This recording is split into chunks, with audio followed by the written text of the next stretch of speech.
Hi guys, अगर आप class 10th में हैं और आपने अब तक साइंस में कुछ नहीं पढ़ा या फिर बस थोड़ी बहुत पढ़ाई की है और आपको टेंशन हो रहा है क्योंकि आपका एग्जाम बहुत ज़्यादा पास में है, तो आपको अगर मैं ये कहूँ कि इस वीडियो को देखने के बाद आपका टेंशन पूरी तरह से ख़त्म हो जाएगा या फिर आप अपने क्लास के टॉपर भी बन सकते हैं। जी हाँ, आपने बिल्कुल सही सुना। इस वीडियो में मैंने हर चैप्टर से ऐसे इंपॉर्टेंट टॉपिक को बताया है और साथ में हर चैप्टर के इंपॉर्टेंट क्वेश्चन भी करवाया है, जिसके ऊपर से 100% क्वेश्चन आते ही आते हैं। अगर आप बस इन टॉपिक को पढ़ के जाते हैं एग्जाम देने तो आपके आराम से 80 में से 70 से ज्यादा मार्क्स आ जाएंगे। तो आइए बिना टाइम वेस्ट का वीडियो स्टार्ट करते हैं। सबसे पहले आता है केमिस्ट्री का फर्स्ट चैप्टर, जिसका नाम है केमिकल रिएक्शन एंड इक्वेशन।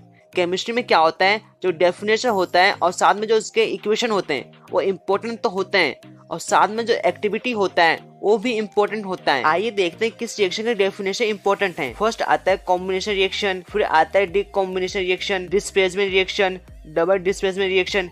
इसके डेफिनेशन तो इम्पोर्टेंट है ही और साथ में जिसके एग्जाम्पल हैं वो भी बहुत ज्यादा इम्पोर्टेंट हैं। इसके बाद जानते हैं कौन कौन से एक्टिविटी इम्पोर्टेंट हैं। फर्स्ट आता है बर्निंग ऑफ मैग्नीशियम रिबन। इसके ऊपर 2022 में क्वेश्चन आ चुका है और इससे पहले भी क्वेश्चन आ चुके हैं इसके ऊपर, तो इसलिए ज्यादा इंपॉर्टेंट ये है। फिर आता है इलेक्ट्रोलाइसिस ऑफ वाटर। इसके बाद आता है silver chloride turn grey in sunlight to from silver matter. इसके ऊपर भी अच्छे खासे क्वेश्चन आ चुके हैं। फोर्थ आता है iron nail in copper sulphide solution. ये भी बहुत ज्यादा इंपॉर्टेंट है। इसके बाद इस चैप्टर में आपको दिया है बैलेंसिंग ऑफ केमिकल रिएक्शन।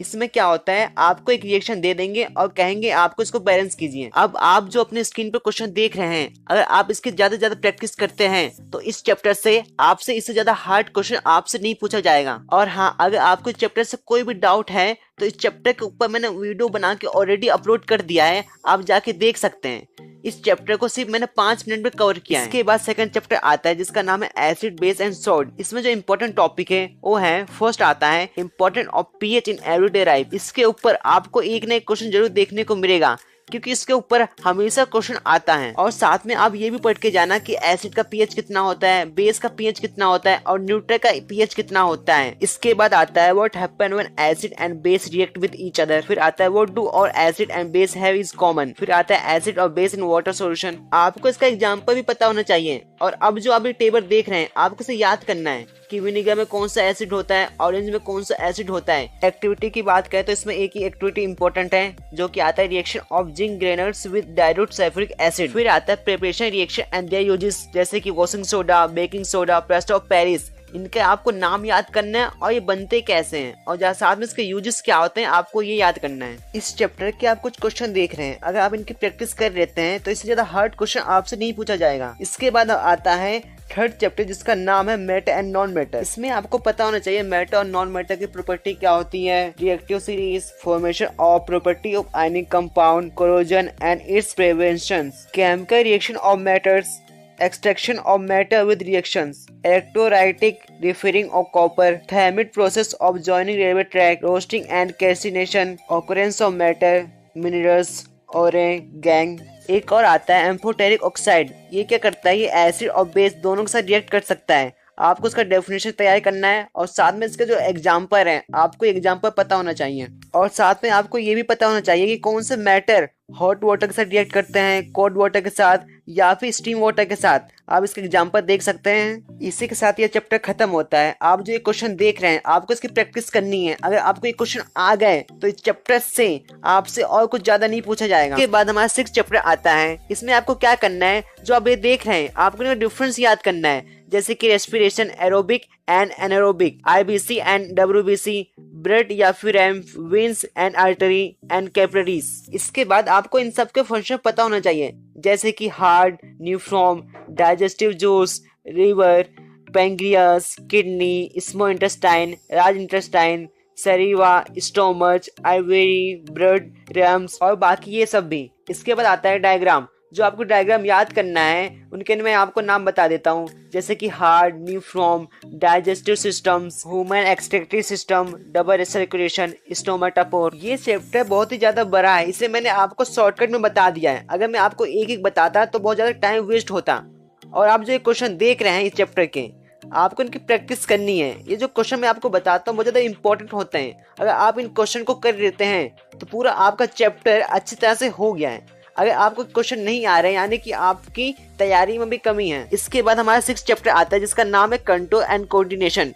इसमें आपको क्या याद करना है, डिफरेंस बिटवीन वारंटी एंड अनवारंटी एक्शन, ये बहुत ज्यादा इंपॉर्टेंट है। फिर इसके बाद इस चैप्टर के आपको डायग्राम याद करने हैं, structure of neuron, reflex arc, topic movement in plant, neuron के पार्ट के नाम याद करने हैं और साथ में उसका फंक्शन और डेफिनेशन भी याद करना है, ह्यूमन ब्रेन के पार्ट्स और उसका फंक्शन, और साथ में प्लांट हार्मोन्स और एनिमल हार्मोन्स के फंक्शन विद नेम्स आपको याद करने हैं। जो इस चैप्टर से मोस्ट इंपोर्टेंट क्वेश्चन बन सकते हैं मैंने आपको दे दिया है, आपको इसकी ज्यादा से ज्यादा प्रैक्टिस करनी है। अब आता है हमारा 7वां चैप्टर, हाउ में आता है centre of curvature, principal axis, principal focus, focal length, फिर रो ऑफ रिफ्रैक्शन, रिफ्रैक्शन इंडेक्स के ऊपर आता है न्यूमेरिकल्स आते हैं। इस चैप्टर के आप फॉर्मूले देख रहे हैं, power of lens, mirror formula, magnification formula या लेंस फॉर्मूला, ये इंपॉर्टेंट है क्योंकि इसके ऊपर न्यूमेरिकल्स बनते हैं तो आपको ये याद करने होंगे। और जो मैं क्वेश्चन आपको देने वाला हूँ वो भी इन्हीं के ऊपर बेस हैं, अगर आपको याद होंगे तभी आप एक क्वेश्चन कर पाएंगे। और कभी कभी पेपर आसान बनता है तो कन्वेक्स लेंस और कॉन्केव लेंस में डिफरेंट पूछ लेते हैं। इस चैप्टर में जो आपको डायग्राम दिए गए हैं आपको उसकी ज्यादा से ज्यादा प्रैक्टिस करनी है। आप इस चैप्टर के मोस्ट इंपोर्टेंट क्वेश्चन देख सकते हैं, इसमें ज्यादा क्वेश्चन न्यूमेरिकल्स वाले हैं। इसके बाद हमारा 10वां चैप्टर आता है the human I and the colourful world. इसमें आपको ह्यूमन आईज डायग्राम और साथ में इसके पार्ट्स के फंक्शन आपको याद करने हैं और साथ में कॉन्केव लेंस और कॉन्केव लेंस ये क्या होता है इनका डायग्राम और साथ में इनका फंक्शन आपको पता होना चाहिए। फिर आपको human eye defect and their correction, जैसे कि मायोपिया होता है तो कॉन्केव लेंस यूज करते हैं, हाइपर मायोपिया होता है तो कॉन्वेक्स लेंस यूज करते हैं, और प्रेसबायोपिया होता है तो कॉन्केव साथ में कॉन्वेक्स लेंस यूज करते हैं। और जब इसका डायग्राम देख रहे हैं आप ये आपको ये भी पता होना चाहिए और आपको ये बनाने भी आना चाहिए। थर्ड आता है डिस्पर्शन ऑफ व्हाइट लाइट, आपको इसके बारे में पता होना चाहिए और साथ में जब डायग्राम देख रहे हैं आपको इसको बनाने आना चाहिए और इसके बारे में आपको पता होना चाहिए। फिर फोर्थ आता है reflection of light through a prism. इसमें क्या होता है, आप जो डायग्राम देख रहे हैं मोस्ट इंपॉर्टेंट है, आपको इसे बनाने आना चाहिए और हर पार्ट्स का नाम भी पता होना चाहिए कि कौन सा रे कहाँ से पास हो रहा है। फिफ्थ आता है स्कैटरिंग ऑफ लाइट। सिक्स आता है application of spherical mirror and lens. फिर आता है कि रेनबो कैसे फॉर्म होता है, जो मैंने आपको बताया है अगर आप वही पढ़ के जाते हैं तो आपको टेंशन लेने की कोई जरूरत नहीं है क्योंकि इसी में से क्वेश्चन आएंगे। आप इस चैप्टर के क्वेश्चन भी देख सकते हैं कि आपसे कैसे कैसे क्वेश्चन पूछे जा सकते हैं चैप्टर से। फिर आता है फर्स्ट आता है type of ecosystem, natural ecosystem, artificial ecosystem. फिर सेकंड आता है फूड चेन, बहुत ही ज्यादा इंपॉर्टेंट है ये। फिर थर्ड आता है flow of energy between trophic river, ये बहुत ही ज्यादा इंपॉर्टेंट है और इसका डायग्राम आप ये देख सकते हैं। फिर आता है फूड वेब। फिर इसके बाद आता है ओजोन लेयर जो कि बहुत ज्यादा इंपॉर्टेंट है, इसके ऊपर आता है फॉर्मेशन ऑफ ओजोन मॉलिक्यूल्स, ऐसे क्वेश्चन बन सकते हैं इसके ऊपर।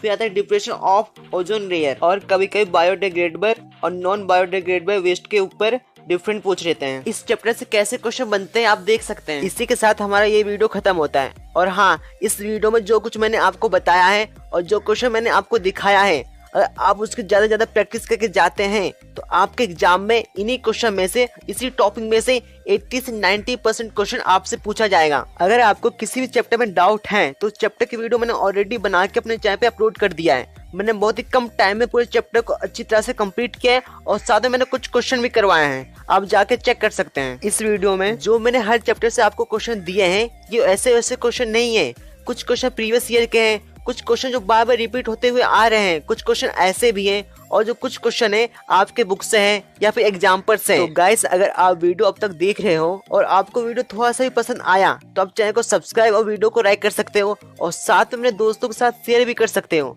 और हाँ, मुझे आप कमेंट में बताना कि आप 10th के बाद आप कौन सा स्ट्रीम लेंगे, साइंस, कॉमर्स या फिर आर्ट्स। तो गाइस, इसी के साथ हमारा वीडियो खत्म होता है, तो मिलते हैं नेक्स्ट वीडियो में, तब तक के लिए गुड बाय।